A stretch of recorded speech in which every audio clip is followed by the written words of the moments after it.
Okay, the first group of organic compounds na i-discuss natin ay alkane. Okay, so by definition, alkane is a saturated hydrocarbon. Pag sinabi nating saturated, the carbon-to-carbon bonds is only single bond. Ang arrangement ng carbon atom ay acyclic. Ang acyclic, it's either branched or continuous chain of carbon atom. Hindi siya cyclic, hindi siya closed system. The general formula of alkane is CnH2n plus 2, where N represents the number of carbon atoms. So, paano ito? If carbon atom is, say for example, 1, okay, so the hydrogen, therefore, should be, so if the value of N is 1, 2 times 1 plus 2 is 4. Okay? So, paano kapag carbon atom ay 6? Ilan ang hydrogen? So, based from the general formula, N is equal to 6. So, hydrogen therefore will be 6 times 2 plus 2 is 14. Okay, so that palagi ang alkane will follow the general formula of CnH2n plus 2. Alkane is also known as the homologous series of carbon atoms. Mamaya makikita natin kung bakit homologous series. Okay, and also it is a paraffin series. And the nomenclature, yung mga pangalan nila ay nag-e-end with A-N-E. So ito yung ganda ng organic compounds kasi malalaman mo based dun sa pangalan ng compounds kung ano yung klase ng family niya or group of organic compounds na kinabibilangan niya. Okay?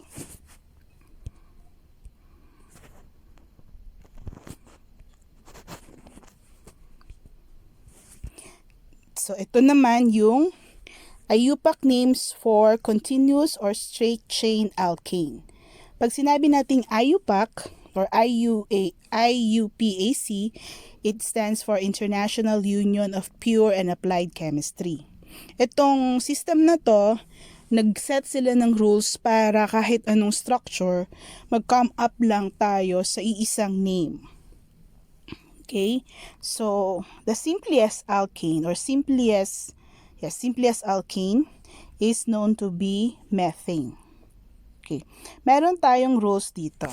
Okay, sorry. So carbon equal to 1 will have a prefix of meth. Palagi yun ha. And since it's an alkane, it will end with ANE. If carbon is equal to 2, so, F naman ang kanyang prefix. Lagi nating tatandaan, i-memorize natin yan.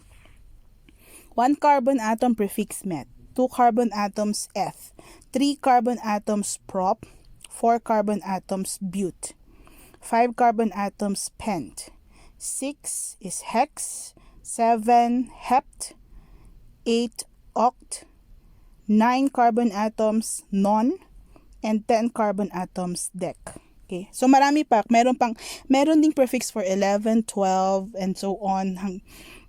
Pero ang focus lang ng discussion natin ay yung first 10.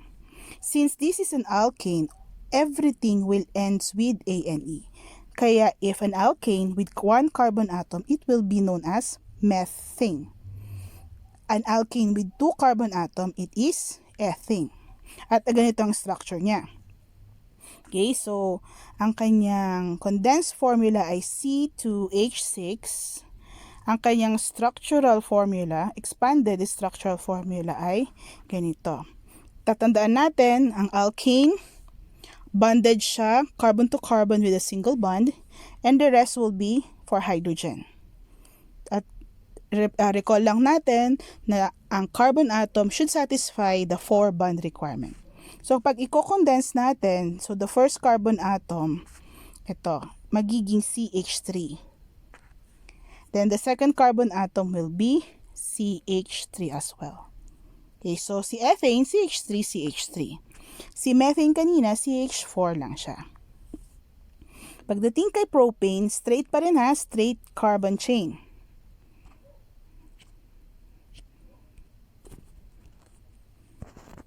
Okay. So, propane, tatlong carbon atom kasi prop means 3. So, 3 continuous chain of carbon atom. Yung first carbon atom will have 3 hydrogen, so CH3 siya. And then CH2 sa gitna. And then CH3 sa pinakalas.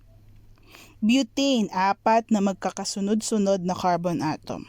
So, dadagdagan lang natin ng isang CH2C propane para maging 4. Yan, CH3, CH2, CH2, CH3. So, ito yung sinabi natin kaninang homologous series kasi habang nadadagdagan yung carbon atom for that straight chain alkane, nadadagdagan din ng CH2. So, yung CH2 lang ang nauulit-ulit. Okay, at nagkakaiba-iba sila sa number or bilang ng CH2. Okay. Okay, so meron tayong 5 carbon atom and 12 ang hydrogen niya. So, naka-straight chain siya, continuous arrangement of carbon atoms, and then, pwede rin na i-condense CH3, CH2, CH2, CH2, and CH3. Or pwede mo rin din i-condense pa. Itong tatlong CH2 dito sa gitna, pwedeng CH2 parentheses 3. Okay, so ganun din. Pare-parehas lang din, madadagdagan lang ng isang carbon atom dito sa hexane, heptane, octane, nonane, and decane. So, kanina, napakasimple lang nung continuous or straight chain alkane kasi meron na siyang nakaset na pangalan. Methane, ethane, propane, butane, pentane, hexane, heptane, octane, nonane, and decane. Pero paano kung hindi na siya straight chain? Paano kung nag-branch out na siya? Okay. Before we go to the naming, let us first be familiar with the terms. Ano ba yung mga terms na ma-encounter natin? Okay. Meron tayong tinatawag na substituent. Okay. Meron tayong tinatawag na substituent. Yung substituent na yan, group of atoms, okay, that are attached in the chain of carbon atoms. So, for this branch alkane, ang ating substituent ay tawag dyan ay alkyl group. Alkyl group will be obtained by removing one hydrogen from an alkane. Pero hindi na alkane ang pangalan nila. Ang magiging pangalan nila ay it ends with YL. So, they are known as alkyl. So, paano ito? Okay, ito yung mga alkyl groups na mag-a-act as substituents. Okay, so meron tayong meth pa rin for one carbon atom, pero mag-e-end na siya ng YL, methyl. So, hindi na siya CH4, rather CH3 na siya kasi lahat ng alkyl mababawasan ng one hydrogen from their alkane counterpart. Okay?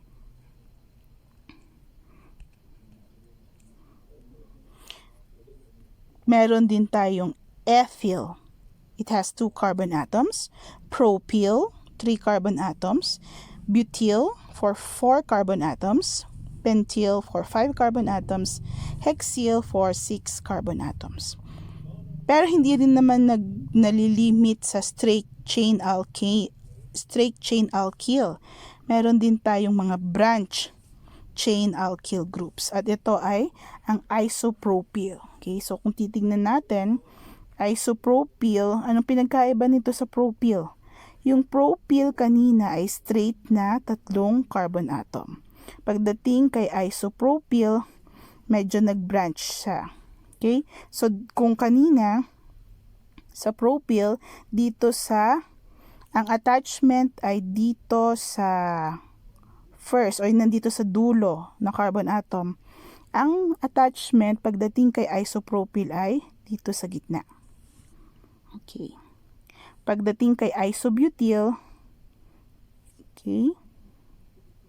Pagdating naman kay isobutyl, dito ang dyan sa part na CH2 ang attachment. Unlike kanina dun sa butyl, so makikita naman natin yung difference ng structure ng butyl sa isobutyl. Meron din tayong tinatawag na secondary butyl at tertiary butyl group. Okay? So, paano ba natin papangalanan itong mga branched alkanes na to? Meron tayong IUPAC rules. Rule number 1. Hanapin ang longest continuous carbon chain. Ang tawag natin dyan sa longest continuous carbon chain na yan ay parent chain. Okay, so yung parent chain na yan dapat magkakasunod-sunod yung carbon atoms, hindi magbe-break. Okay, so for this example, ang continuous chain ay 5. So we have 1, 2, 3, 4, 5. So if there's 5 carbon atoms and those carbon atoms are bonded in a single bond, so 5 means pent. Single bond will have A and E. So therefore the parent chain is pentane. Dito naman, hindi na natin to i-consider. Pwede kasing sa pagpili ng parent chain, pwedeng lumiko-liko ng konti. Basta, hindi ka magja-jump, basta continuous ang kanyang arrangement. Okay? So, this time,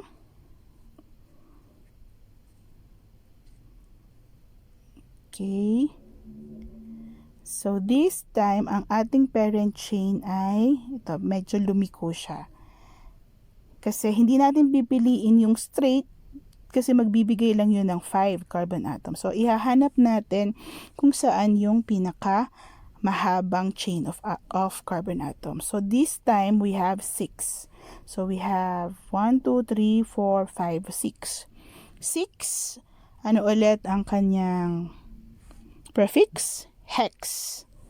Since single bond lahat ng carbon to carbon attachment or carbon to carbon linkage, alkane, A and E. So, ang ating parent chain ay hexane.